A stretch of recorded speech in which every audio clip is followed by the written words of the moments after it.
Hai, saya Stewart Panggai 71704.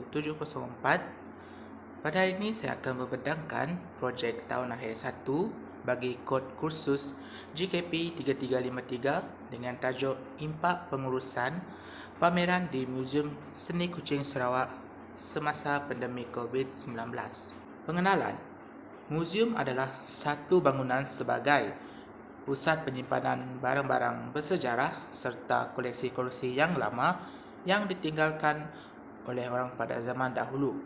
Muzium juga digunakan sebagai medium bagi mempersembahkan kesemua karya-karya seni yang dihasilkan oleh penggiat seni sama ada di dalam ataupun di luar negara. Definisi pameran. Menurut Frank William Jenkins, memahami pameran adalah satu-satunya medium pemasaran yang boleh menyentuh semua 5 deria rasa manusia, iaitu mata, telinga, kulit, hidung dan lidah. Menurut Isabel Brice Mears pula menyatakan, pameran ialah aktiviti yang melibatkan hasil seni seperti lukisan, ukiran, imej fotografi dan karya yang lain. Pameran juga ialah aktiviti kemasyarakatan yang boleh dianjurkan oleh organisasi bebas dan terbuka kepada orang ramai, menurut Evelina Lydia. Definisi muzium. Muzium menurut Douglas A. Allen mengatakan, muzium ialah bangunan yang mengandungi koleksi objek yang digunakan untuk keseronokan dan kajian penyelidikan. Muzium ialah sebuah institusi bukan untung yang mempunyai sifat tetap untuk memberikan perkhidmatan kepada masyarakat dan perkembangannya yang terbuka kepada umum yang mempunyai tugas mengumpul, menyelidik, memelihara, mengkomunikasikan dan mempamerkan warisan sejarah manusia menurut ICOM, iaitu International Council of Malaysia. Latar belakang Muzium Seni Kuching Sarawak. Muzium Sarawak telah ditubuhkan oleh Raja Kedua Charles Brooke pada tahun 1860 atas pengaruh daripada naturalis yang tersohor, iaitu Alfred Russel Wallace. Muzium Seni Kuching Sarawak telah dibuka kepada orang ramai pada 4 Ogos 1891. Muzium ini juga dikenali sebagai muzium yang tertua di Asia Tenggara menurut Sarawak Museum 2006. Muzium Seni Kuching ini terletak di Jalan Tun Haji Openg, Taman Budaya 94300 Kuching, Sarawak yang berhadapan dengan Sungai Rajang, Sarawak. Muzium ini berkembang secara perlahan-lahan dengan mengekalkan kebanggaan asli, identiti dan tradisi rakyat Sarawak. Muzium ini juga masih kukuh berdiri semasa Perang Dunia Kedua berlaku. Muzium ini juga berdiri teguh apabila Sarawak mencapai kemerdekaan melalui pembentukan Malaysia pada tahun 1963. Sebagai hasilnya, Muzium Sarawak telah menerima pengiktirafan antarabangsa bukan sahaja sebuah muzium yang hebat tetapi juga sebagai sebuah pusat penyelidikan di Borneo, di mana jurnal Muzium Sarawak yang diterbitkan setiap tahun untuk edaran dunia sejak 1910, menurut Sarawak Museum 2006. Pernyataan masalah. Menurut John Dewey 1910 dalam bukunya Bagaimana Kita Berfikir menyatakan bahawa dalam kaedah saintifik, sesuatu penyelidikan itu harus bermula dengan kesusahan, pengalaman atau permasalahan kajian. Kenyataan ini memberikan pengaruh yang besar kepada dunia penyelidikan sebagai mendorong kepada pengkaji untuk melakukan kajian ke atasnya. Bagi permasalahan kajian ini, pengkaji ingin mengetahui kekerapan pihak pengurusan Muzium Seni Kuching Sarawak dalam mengadakan pameran secara alamaya semasa pandemik COVID-19 ini berlaku. Persoalan kajian. Pertama, bagaimanakah proses awal sehingga proses akhir dalam mengadakan aktiviti pameran secara alamaya? Kedua adalah, adakah aktiviti pameran sesuai diadakan secara alamaya berbanding secara fizikal? Yang ketiga adalah, apakah cabaran dalam mendapatkan perhatian pengguna media sosial untuk menyertai pameran secara alam maya. Objektif kajian. Pertama, mengenal pasti proses awal sehingga proses akhir dalam penyediaan pameran secara alam maya. Yang kedua adalah mengenal pasti kesesuaian aktiviti pameran diadakan secara alam maya ataupun secara fizikal.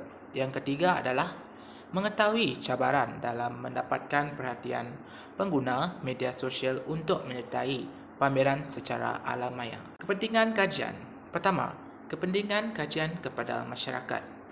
Kepentingan kajian ini kepada masyarakat adalah untuk menambahkan pengetahuan mengenai sejarah Muzium Seni Kuching Sarawak. Yang kedua adalah bertujuan untuk kepentingan pelestarian, pembinaan nilai-nilai kesenian serta pengembangan hasil karya seni budaya yang kekal ada di kalangan masyarakat. Dan yang ketiga adalah meningkatkan kemahiran digital melalui penghasilan aktiviti secara alam maya. Kepentingan kepada muzium. Pertama adalah menumbuhkan dan meningkatkan kemampuan dalam mengapresiasikan hasil karya orang lain. Yang kedua adalah menjadikan satu pengurusan muzium yang mantap dan selesa dalam penghasilan aktiviti secara alam maya maupun bersemuka. Yang ketiga adalah meningkatkan jumlah pelawat secara atas talian dan secara fizikal apabila aktiviti pameran diadakan secara bersemuka. Kepentingan kepada penggiat seni. Yang pertama adalah sebagai platform bagi para seniman dan pencipta karya untuk menumbuhkan dan meningkatkan kemampuan dalam membuat sesuatu produk ataupun karya seni yang berkualiti tinggi. Yang kedua adalah meningkatkan kredibiliti penggiat seni untuk mempersembahkan secara digital maupun secara fizikal seperti dalam muzium. Yang ketiga adalah meningkatkan keuntungan dalam penjualan karya seni yang dihasilkan oleh penggiat seni. Skop kajian. Yang pertama adalah pengkaji telah memilih Muzium Seni Kuching Sarawak sebagai skop kajian bagi pengkaji menjalankan pemerhatian dan proses pengumpulan data. Yang kedua, aspek yang terkandung dalam skop kajian ini adalah pengkaji ingin mengetahui kekerapan pihak pengurusan muzium tersebut mengadakan pameran secara atas talian. Yang ketiga adalah cabaran kepada penganjur pameran untuk menarik minat pengguna media sosial bagi menyokong dan menyertai pameran secara atas talian ini. Lokasi kajian. Yang pertama adalah kajian ini dilakukan di Muzium Seni Kuching Sarawak. Muzium ini terletak di Jalan Tun Haji Openg 93566 Kuching, Sarawak. Jarak di antara Universiti Malaysia Sarawak Unimas, Kota Semarahan ke Muzium Seni Kuching Sarawak adalah sejauh 23.1 km. Yang terakhir adalah mengambil masa selama 30 minit untuk sampai ke Muzium Seni Kuching Sarawak. Metodologi kajian. Pengenalan. Menurut Odman 2001 dalam Hamidah 92007 menyatakan metodologi sebagai suatu prosedur yang sistematik dalam menggabungkan pendekatan kajian serta analisis data bagi memastikan prestasi penyelidikan dapat dicapai dengan sempurna. Dalam kajian ini, pengkaji akan menghuraikan jenis metod yang digunakan dalam kajian impak pengurusan pameran di Muzium Seni Kuching Sarawak semasa pandemik COVID-19. Kaedah pengumpulan data. Bagi kaedah pengumpulan data terdapat dua, iaitu pertama adalah data primer. Data primer adalah data yang diperoleh daripada maklum balas responden melalui pengedaran borang soal selidik. Ia merupakan maklumat dan data yang diperolehi terus dari responden yang telah ditetapkan oleh pengkaji. Yang kedua adalah data sekunder. Data sekunder merupakan maklumat daripada pihak kedua atau penulis yang lain yang terlibat dalam menulis atau membuat kajian yang berkaitan dengan kajian ini. Segala sumber pengumpulan serta maklumat sekunder adalah seperti buku, rujukan, jurnal, artikel dan kertas-kertas projek kajian lepas. Rencana di akhbar, majalah serta sumber internet juga turut digunakan sebagai data sekunder bagi maklumat teori dalam kajian ini diperoleh daripada carian internet dan carian online database di Perpustakaan Universiti Malaysia Sarawak UNIMAS. Reka bentuk kajian merupakan satu tata cara pengolahan data yang dipungut berdasarkan perancangan khusus dan sistematik terhadap konsep pembentukan rangkaian hubungan antara pemboleh-pemboleh ubah yang terlibat dalam sesuatu kajian menurut Gelingga 1970. Bagi menjawab kepada permasalahan kajian iaitu kekerapan pengunjung ke pameran sebelum, semasa dan selepas pandemik COVID-19, pengkaji telah mengambil pendekatan untuk menggunakan kaedah kuantitatif dalam kajian ini. Populasi dan sampel kajian. Menurut Erasian 2003 menyatakan bahawa populasi adalah kumpulan sasaran pengkaji, iaitu kumpulan kepada hasil kajian akan digeneralisasikan. Dalam kajian ini, pengkaji akan memfokuskan kepada 100 orang responden yang akan menjawab borang soal selidik bagi mendapatkan data yang valid untuk dijadikan sebagai data baharu. Yang kedua adalah dalam kajian ini, sampel kajian ini terdiri daripada mahasiswa dan mahasiswi Universiti Malaysia Sarawak UNIMAS pada peringkat ijazah sarjana muda yang pernah berkunjung dan menyertai aktiviti pameran yang diadakan di Muzium Seni Kuching Sarawak sebelum, semasa dan selepas pandemik COVID-19 ini berlaku. Menurut Dan 1990 dalam CUA 2006, saiz sampel 100 orang untuk kajian tinjauan yang dijalankan ke atas subjek kajian dalam sesebuah organisasi adalah mencukupi. Persampelan secara rawak digunakan bagi membolehkan setiap responden mempunyai peluang yang sama untuk dipilih. Instrumen kajian. Terdapat dua instrumen kajian yang digunakan oleh pengkaji. Yang pertama adalah soal selidik. Dalam kajian ini, soal selidik digunakan ke atas responden bagi mendapatkan data mengenai kekerapan pelawat sebelum, semasa dan selepas pandemik COVID-19 ini. Menurut Muhammad Majid Konting 1990, instrumen soal selidik dianggap sesuai dalam bidang pendidikan bagi tujuan pengumpulan data. Bagi kedua adalah kajian perpustakaan. Dalam kajian ini, pengkaji akan mencari bahan-bahan rujukan yang berkaitan dengan tajuk kajian di Perpustakaan Universiti Malaysia Sarawak UNIMAS, iaitu Perpustakaan Tun Abdul Rahman Yaakob Petari.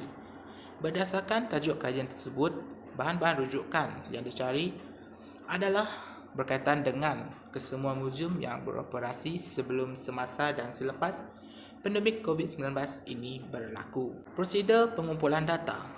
Bagi prosedur pengumpulan data dalam kajian ini, pada permulaannya pengkaji akan meminta penyelia untuk membuat semakan mengenai item-item yang terkandung dalam borang soal selidik tersebut sebelum diedarkan kepada populasi kajian. Setelah selesainya sesi semakan dan pembetulan mengenai item-item dalam borang soal selidik tersebut, barulah akan diteruskan kepada langkah seterusnya, iaitu sesi menjawab borang soal selidik daripada populasi kajian. Yang kedua adalah sesi menjawab borang soal selidik akan diberikan tempoh masa untuk mencukupkan 100 orang responden bagi mendapatkan data yang dikehendaki oleh pengkaji. Setelah selesainya langkah kedua, pengkaji akan meneruskan langkah yang ketiga, iaitu mencari dan mengkaji bahan-bahan rujukan dari perpustakaan seperti buku, jurnal, risalah dan majalah serta artikel yang berkaitan dengan tajuk kajian ini. Bagi langkah keempat adalah meneliti dan mendapatkan segala pendapat penulis dalam kajian-kajian lepas untuk menghasilkan satu data yang baru. Bagi langkah yang terakhir adalah proses memasukkan data dan dapatan kajian. Penganalisisan data. Penganalisisan data merupakan aktiviti untuk memperoleh maklumat yang berguna daripada data mentah. Ia melibatkan aktiviti manipulasi seperti mengatur, memilih, menggabung dan menjadual. Penganalisisan data juga melibatkan pengiraan terhadap data mentah dan seterusnya berasaskan maklumat yang terhasil daripada penganalisan tersebut. Penyelidik akan menggunakan maklumat tersebut sebagai bukti untuk membuat keputusan bagi kajian ini. Dalam kajian ini, data-data yang diperolehi daripada soal selidik dianalisis menggunakan periksian Statistical Package for the Social Science (SPSS). Perisian ini adalah satu daripada pakej perisian komputer yang digunakan untuk memproses dan menganalisis data penyelidikan, khususnya pendidikan sosial dan pendidikan.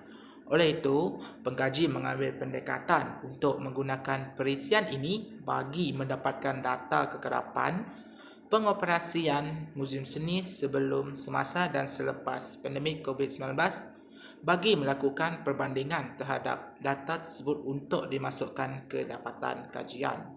Setakat itu saja perbincangan daripada saya. Sekian, terima kasih.